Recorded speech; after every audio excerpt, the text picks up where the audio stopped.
Hello and welcome to the top 5 tips for choosing an agent when buying a property in Spain. These are by no means exhaustive and are not in any particular order. However, if you're thinking of buying a property in Spain, one of the most important things you can do is to ensure that you are choosing to deal with the right type of agent. Many of you may not be aware, if you're coming from other countries where real estate is regulated and you have to be qualified, that actually in Spain, anyone can open up as a real estate agent, put their name above a door and start dealing with property, regardless of their knowledge of how to deal with property, the legalities of dealing with it, and all the things that go around it. Your biggest asset could be put at significant risk by choosing the wrong agent. First top tip is advice. Do some research on the agent that you're thinking of dealing with. For example, what is their social media presence like? YouTube, Facebook, Instagram, etc.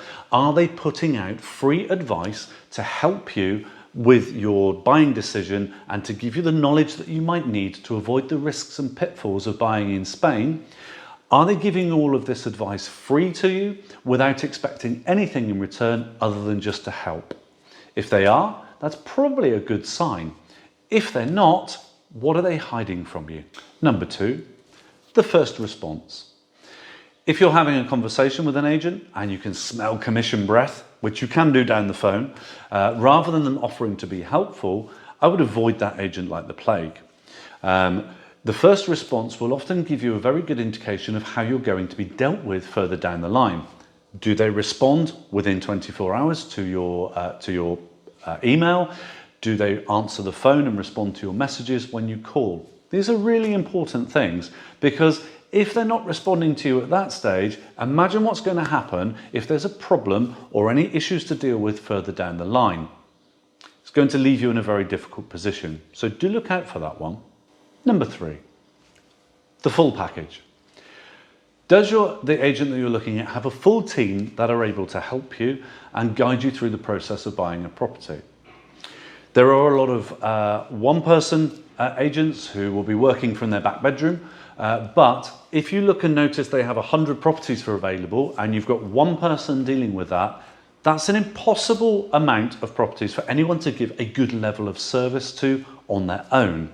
So how are they going to help you, again, if there is a problem or if you need to ask them advice or look for a property?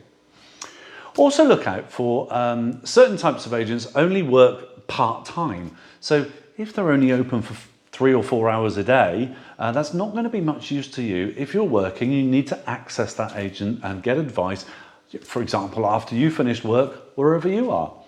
So by having a full team, you'll find that not only do you have individuals that you can work with, but there will be the support behind the scenes to enable you to make sure that your property that's being purchased is the right one, has the correct legal matters dealt with, and you're able to be given the best service. So do look out for that.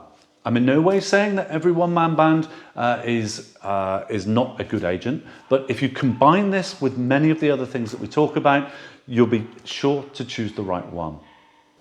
Number 4, legal honesty.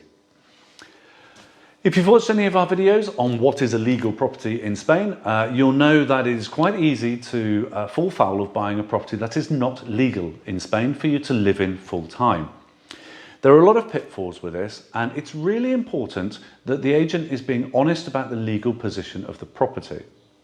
When you're looking online, it's quite easy to see a full selection of what look like beautiful houses at very cheap prices that fit all of your things at a great value.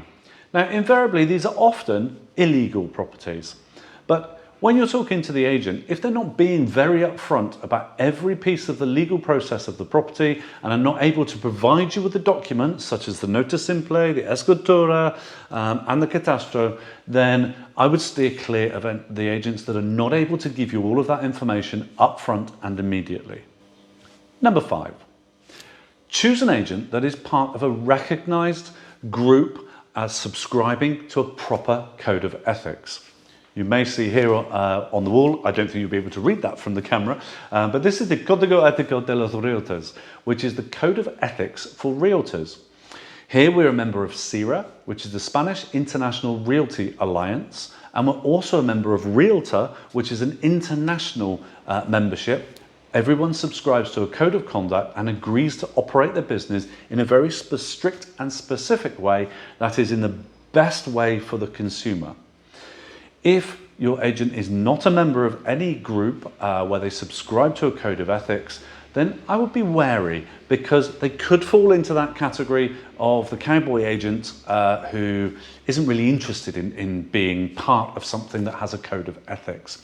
So do look out for what membership and what groups, and then you can research those groups to ensure that the agent is the type of person that you want to be dealing with. Thanks for listening to these top 5 tips for choosing an agent. They are by far from exhaustive, and if you're unsure, do not hesitate to get in touch or pop a comment below, send us a private message, and we'll be happy to give you any free advice that you need wherever you're buying. It doesn't have to be in this area. We're happy to help you wherever you are. So thank you for watching. If you have any tips that you would like to add, or of course if there's any subjects you would like us to cover, don't hesitate to let us know. Goodbye for now.